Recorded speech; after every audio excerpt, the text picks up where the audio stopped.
All right, guys, it's been a while since we've done a podcast, but we got Preston here today, and we're going to be cranking this out. So I'll start off with just a brief intro of Preston.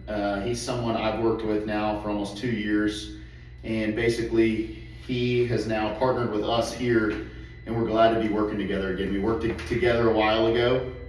We had a good time together. We learned a lot.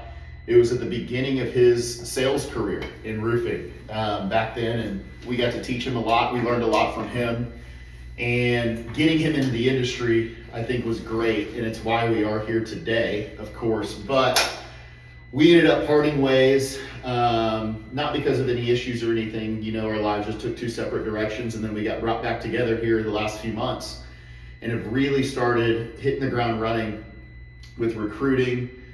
With our sales team in Preston running the entire retail division for our company nationwide, which is really cool. Him and I are going to be flying out to Utah, well, driving, because I don't like flying. Driving. We rented an F-150, but we're driving to Utah, which is, what was it? How long? I think it's 21 and a half hours. 21 and a half hours to Utah to meet with our sales team out there. That's a young sales team. A lot of young, fresh guys, but where we're at there is they've really done good on the storm side of things, signing up a lot of deals. I mean, there was 19 deals signed there last week from those guys. And so at that point, since they're capable of knocking a door, getting on a roof, inspecting a roof, getting a deal signed, and getting the roof built, they're capable of the whole 9 yards there. Now it's time to integrate some of the retail process and really show them how to maximize their reach by helping more customers who don't necessarily get approved by their insurance company or don't have the storm damage that a lot of these houses have, because there's a lot of homes in that Utah area that don't necessarily have the storm damage but still need new roofs. And if you don't know how to do that retail side of the process, you're leaving, number one, business on the table, and you're also not helping the maximum amount of people you can. And so our purpose in flying out, or driving out rather, to Utah is to get those guys trained up and introduced to the retail side of things, which we're very excited about. So that's Preston's role here. He handles all the retail sales nationally for us. He's been doing a great job. Houston has really, since he started, begun to gain traction again on the retail side of things, which is really exciting. So let's dive into our topic today.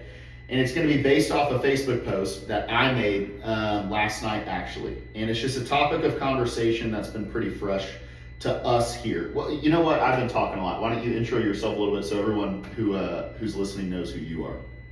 Yeah, so I'm Preston Welch. I started in the industry probably about 2 years ago in the sales side of it. I've been climbing on roofs before then, doing inspections and whatnot for the insurance companies.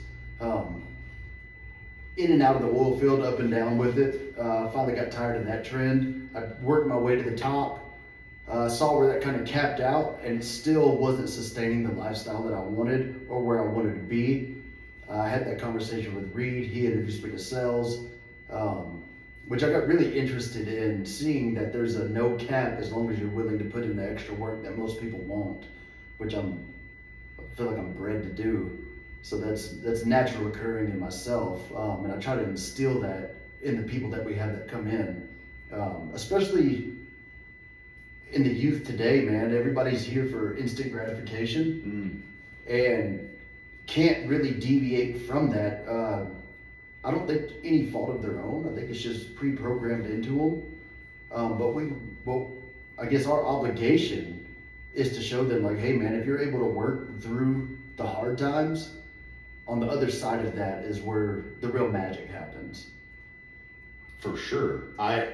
We did a speaking event here in the airplane hangar about a week ago, almost to the day.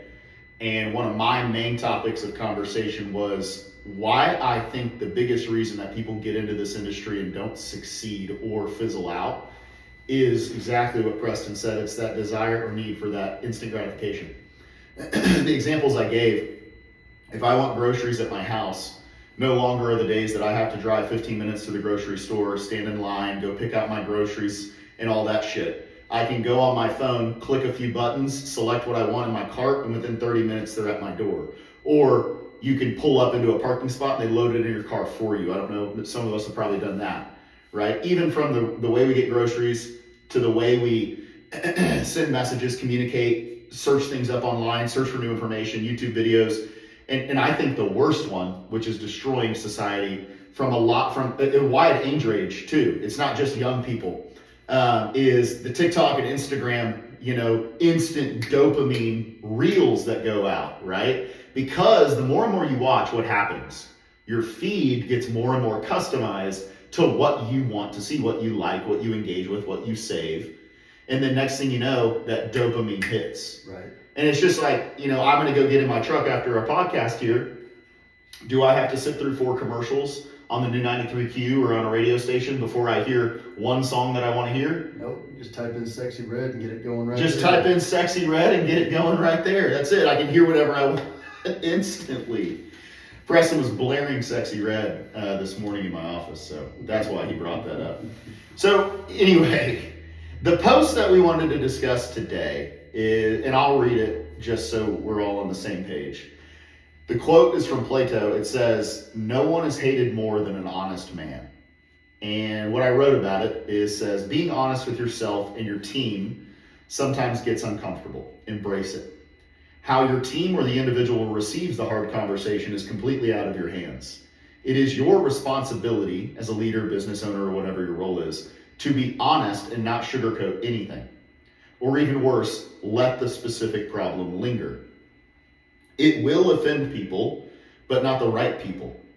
The elite want to be told the truth. The truth is what makes people better. Unfortunately, this is rare. Maybe you need to have a hard conversation with one of your top producers and you're nervous because your team isn't that big and you don't want to upset/risk losing them. Bullshit. That means you're a hostage. You owe it to them and to yourself to get everything out in the open. Address it. Lingering, unaddressed problems will kill businesses. Also families. Okay, this isn't just business specific. I've made this mistake hundreds of times, whether it's in my marriage or whether it's in the businesses, by talking myself out of saying what I know needs to be said. It hurts seeing the result of not discussing the hard things. What are your thoughts? Man, so you saying that, it's the thought behind it for me, that what comes to mind is we try not to say the hard stuff or have the hard conversations, and normally that's out of empathy of them taking it the wrong way or getting upset that you're saying. For sure. Right? But if you look at it on the flip side, man, who are we if we don't say that? If we don't have that conversation with them? How can I call myself a friend to them if I'm not helping them steer to the right path? Does that make sense? Oh, 100%. I agree.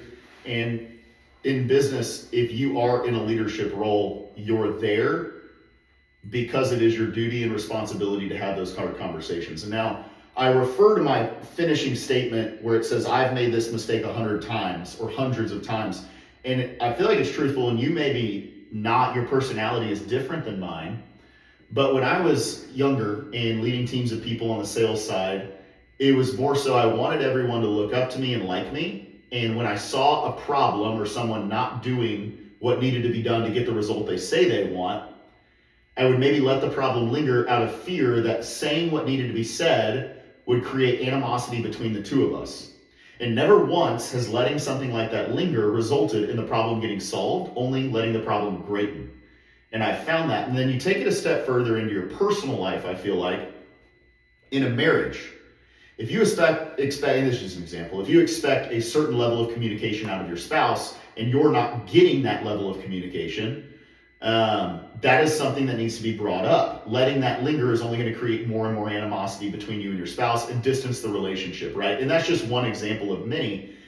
These hard conversations for me, and what I'm getting at, is I wanted to avoid them, and I just hoped that things would figure themselves out, which I think in business is the right mentality with a lot of different things.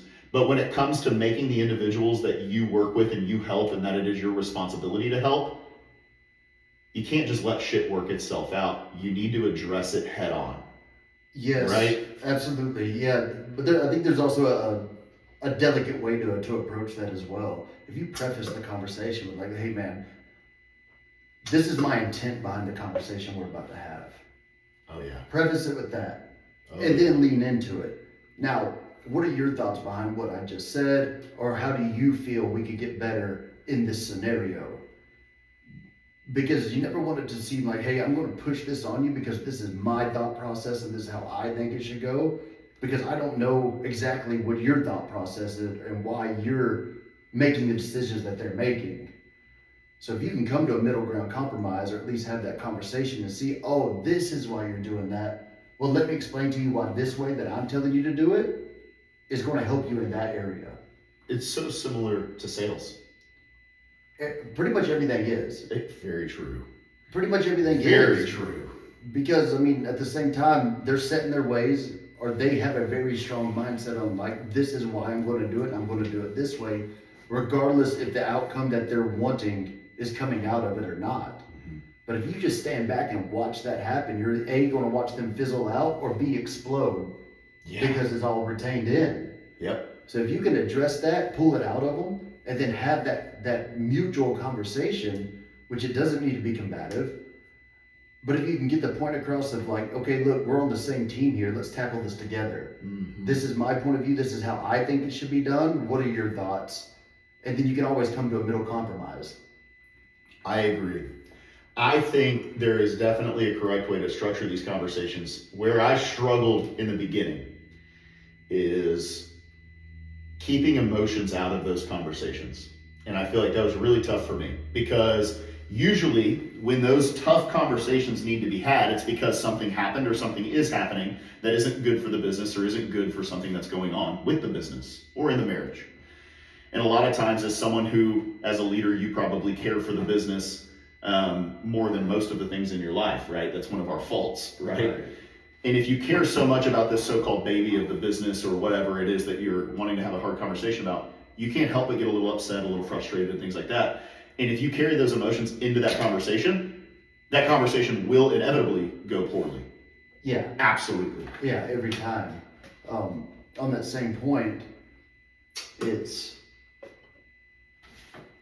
in order for you to get better, or in order for the business to get better, you have to get better. Oh yeah. And everything kind of boils down to conversation and how you approach it. Same thing with sales. If I approach a customer with like, hey, we're going to put this on your roof. This is how we're going to build it. Mm-hmm. They're going to be like, maybe I don't want that. Yep. So if you just ask them all the right questions and lead them down that path of continuum of like, okay, well, this is what you want. Yeah. This is what we'll do for you. Same thing in relationships. And 90% of the time in personal life, whoever you're having this conversation with knows it's coming. Oh yeah. And also, I have the same feelings, but don't know how to approach you with it. So therefore, they fight that uphill battle, trying to make it work on their own because they're too timid to come to you for advice or to say that, hey, I'm failing in this area. Very often that is the case. Or, hey, you're failing in this area. Yeah. When, dude, we're all human. Yeah. We're all human. We all have faults. So being able to be open and have those conversations, you have the hard conversations, they get a lot less hard to have. But it also opens the door to the individual that you're having the conversation with to come to you with these conversations instead of being timid about it. Yep. I feel like, and we'll use a specific example of something we've encountered, or at least, I've encountered in the last few months, is as our team continues to grow, we've appointed people within the team to become team leaders, okay? Right, that's how we delegate tasks and delegate responsibility and divide the responsibility amongst a group of people, right? Now, in sales, and anyone who's listening that's in sales, there's always more than one way to do things, okay?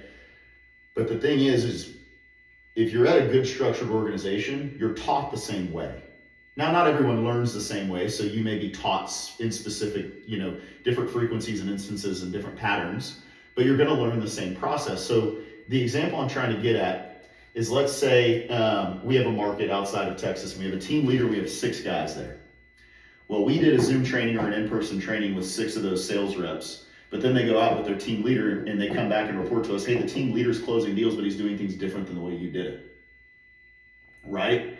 Well, the thing is, the fact of the matter is the team leader can go do things different on his own appointments, but if he's training new reps that are trying to get their feet wet and trying to get comfortable in the home, he needs to be training them and doing the process the way we teach it, the same way we taught him. Mm-hmm. Because he developed his own skill and adapted his process specific to him and how he sells throughout the journey of his career, which maybe took the course of months to even years. Right. To think that a new rep coming in who knows nothing about this specific thing that you're selling or the process, and that they're going to go ahead and integrate your way of selling as a leader is selfish, number one. And so as the leader of the leader, it's our responsibility to pull that person aside and have that uncomfortable conversation. Say, hey, look, dude, you're doing an awesome job. Your name is at the top of the board. You're doing this, this, and this correct. I love what you're doing. And I love how you've adapted your sales process to something that's more specific for you. Mm-hmm. But would you be open to one place of improvement that I think I can see? And then you can structure it that way and say, hey, as you're moving along with these newer guys that are coming in and trying to learn the same way as you learned, if you had 3 different people telling you 3 different ways to do it, do you think your learning curve would have been shortened or greatened? Greatened every time. You're doing that to your guys. Mm-hmm. And it's the way you structure these conversations. It's almost as, and I hate to boil it down to something so simple as that good, bad, good, right? The good, bad, good sandwich. Right. You know? And I feel like that's really, you know, I'll ask you this. A big thing about our culture here is not necessarily go work your ass off and be the hardest worker. It's more so be the best version of yourself. Okay? So where I'm getting at is a ton of our team is sober. A ton of our team is in the gym, right? What if you see someone who isn't really aligning with that culture in their personal life? Right? Sometimes the hard conversations we have with the people on our team aren't just business, they mesh or blend or personal overlaps. Mm. Do you ever feel like you're towing a line there? Yes and no. Okay. Leaning more towards no, because there are no business problems that don't evolve from personal problems. Yes. They always boil into the business. Now, a lot of the things that we encounter are people overspending, trying to live up to a lifestyle that their friends or the people on social media that they follow or who they aspire to be, or even how they want to be perceived. Mm-hmm. So they spin their way out of being in a comfortable position. So normally once you get into that, if you're in the sales industry, which first off, roofing sales is, to me, it's personal development in disguise.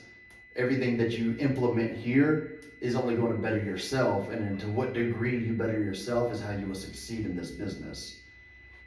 But to that point, if we don't pull them to the side and let them know, like, hey, this is what we see going on, we can't expect them to do better, because more times than not, they don't recognize the issue.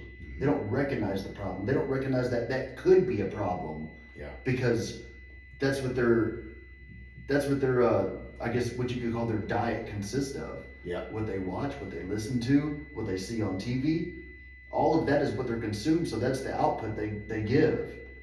The input is the output. Yeah. So us being leaders and being able to address that is what puts us in this position, because not a lot of people are willing to call somebody out on that shit. Where it's like, hey man, you're overweight. You're not knocking as many doors as you want to, nor need to make this successful. How about we start implementing a gym routine in the morning before you go out and knock? I'll give you a diet to follow. We'll get everything in shape. We'll get your personal life in shape, and watch how the business follows that. Yeah. Yes. So many of the problems, and I say so many, all of the problems we encounter stem from something going on in a personal sense, right? I really do think every single problem that we run into, whether it's a lack of ability or a lack of confidence in the home or a lack of confidence selling, it all stems from something happening in personal life. And so as a leader, I feel like it's very important to be on a level with your team that they are comfortable coming to you, but also they're comfortable having these tough conversations with you. Now, are all of these conversations meant to be comfortable? No, they're not. But how do you make these conversations that the receiving party actually listens to? Your own personal life. Yes. If they look at you and say, how dare you talk to me about my personal life? You fucking drink all the time. You're overweight. Your marriage is shit. Your kids are completely misbehaved and not role model children. and you don't spend any time with your family, y'all don't go to church, like all the things that go wrong in your personal, you have no ground to stand on. And I feel like with leaders in business today, I think that's one of the big problems. They're not truly leaders that their team admires or wants to follow. And so those tough conversations become exponentially tougher and seem very disingenuous. I cannot come to you and say, hey, Preston, your drinking is becoming a problem in work. If my drinking has, in the past or even right now, affected my work, I cannot have that conversation with you and have it be a productive one. You know, so if you are in charge of people, and this is something that I had to come to terms with, because in our industry and especially here at this company, we interact with people. We have people on our sales team that are 50s, and we have people on our sales team that are 18 and 19, and every age in between. Every single one of those people who are a part of our team need to be able to look at our lives, my life, your life, at any given moment and say, that is what I want to aspire to be like. Then what you give them is received correctly. Because if you can't get these tough conversations out, now they're never going to be comfortable, they're always going to be uncomfortable. If you can't get these tough conversations out and then be received, it is something in your personal life. And I found for me, it was that. My personal life didn't reflect what I was wanting out of the team early on in the early years and in the beginning, 3-4 years ago. And so now my focus has shifted more on who I am and bringing that to these guys, because then whatever I say holds so much more value and weight. It's the same reason. Why do you want to build the strongest relationship and rapport with your customer? So that what you tell them is the problem holds more weight, and you actually genuinely know on a personal level how to sell them and what their needs are. Right. It's the same with your fucking team. Absolutely it is. And from the start of my career, I've experienced that several times. I've even removed myself from companies that I didn't feel like I fit in, not because the company was negative. It was I was letting the team down. I was letting the team down, so I removed myself, really with no plan in mind. I just knew I had to go get better. And looking back up until this point, if I would have stayed and reached out to the leaders there for help, I'd probably be tenfold to where I am now. But the path that I chose, I went out and I did it on my own, which also holds greater value to me, where I'm able to transfer my beliefs into the people that we're in charge of, because I have a full, deep understanding of what they're going through from top to bottom. Yep. And so without even telling me, I can see where they're going wrong in the process, or the way they say the things that they're saying, what's actually going on in their mind, because I've been there. Yeah. I've been there and I've overcome it. And I knew what my thought process was to get out of it, how I looked at it before, how I looked at it now, and I can transfer that belief over to them. Yeah, absolutely. And now my next question to you is, sorry, we just had Sam walk in the middle of our episode. We'll be done soon, buddy. We've both been with different companies, of different sizes, to where we're running the companies, owning the companies, whatever the case may be. We've led big sales teams, large sales teams, and medium sales teams. I feel like a lot of leaders can feel held hostage to their top producer. Okay, and that's the one last thing I want to address. And I've felt this way, where a really tough conversation needs to be had, whether it's personal or work related, whatever the case may be. And it's that guy whose name is at the top of your board, and he is a couple $100,000 above everyone else in sales. If you lose this guy, the next person in second place is not even close to where he is, and you can't lose this guy. Yeah. And so what you do is you have to then weigh your options, and this is where the excuses and the mind starts playing some fucking games. Do I let it linger? Is it that big of a deal? If I leave this alone, will it solve itself? What's the worst that can happen? All that shit comes out when the fact of the matter is, whoever's name's at the top of that board that you need to talk to, number one, you're doing them a disservice. And the old saying that we've all heard, the results you want are on the other side of a hard conversation. You know what? if you feel held hostage to your top producer, odds are they'll receive the conversation correctly and they'll be willing to adapt and hear you out. But the thing is the way they receive it, that's not up to you. The only thing that's up to you is having that conversation. And I have had those conversations where you lose a guy. Yeah. I have. And it hurts, but you know what? You learn. Right. And then you're able to, from the beginning, as you see that next top producer coming up to fill his spot, because someone always fucking will, you know now how to mitigate that specific problem from coming up. And you learned, you grew as a business owner or a business leader, and now that individual grew because you helped him prevent something that you saw destroy someone else in his position. Right. Because there's no growth without failure. No. There's no growth without failure. And if you want to call that a failure, even though it projected you up to the next level, you can look at it several ways. And having them conversations, I feel like anybody in the top spot, if you ask them, do you want to be better at what you do? They're always going to say yes. Yes, every time. Well, awesome, man. You're already doing a great job, but let me show you how we can do things a little bit better. Yep. Just from what I see. Now, give me your thoughts at the end of this, but I want to show you what I'm seeing and what's happening, and then if we structure it this way, how it's going to progress both of us forward. Yep. Yep. Absolutely. Well, guys, we covered pretty much everything in this post.